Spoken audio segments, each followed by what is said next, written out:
Just as meter is a unit of measure of length and liter is a unit of volume measurement of a liquid, the pH is a measure of the acidity or alkalinity of a substance. For example, when we say the water is at 91 degrees Celsius, we express exactly how hot it is.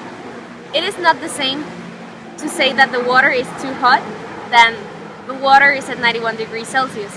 Likewise, it is not the same to say that the juice of lemon is acid, namely that its pH is 2, 3, which indicates the exact degree of acidity. We need to be specific.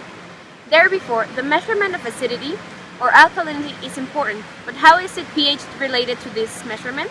Acids and bases have a characteristic that allows them to be measured. It is the concentration of hydrogen ions. Strong acids have high concentrations of hydrogen ions, and weak acids have low concentrations. The pH then is the numerical value that expresses the concentration of hydrogen ions. True numerical values of these concentrations of hydrogen ions make very small fractions.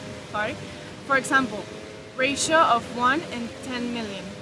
Because numbers like this are uncomfortable to work with. A scale was devised or established.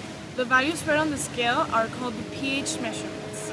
The control of the pH is very important in the elaboration of alimentary products, since this serves as indicator of the hygienic conditions of the control of the processes of transformations.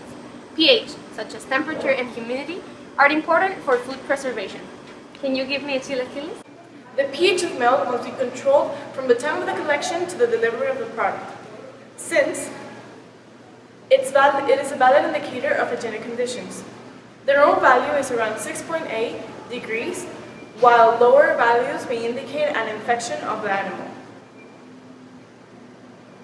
Therefore, it will determine the presence of ammonia, contamination due to losses to refrigerator facilities.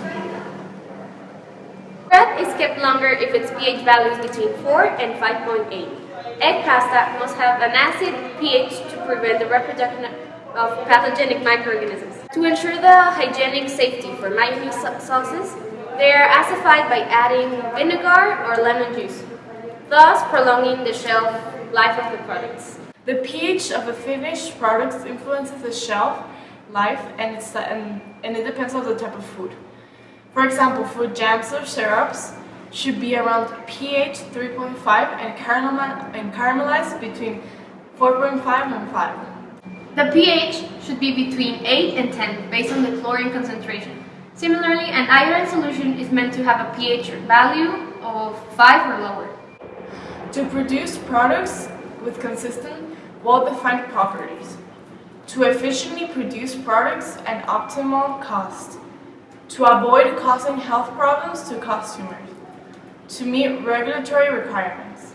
Due to logarithm nature of the measurement, even small changes in pH are significant. The difference between pH 6 and 5 represents a 10-fold increase in acid concentration. A change, or just 0.3, represents a doubling of acidic concentration.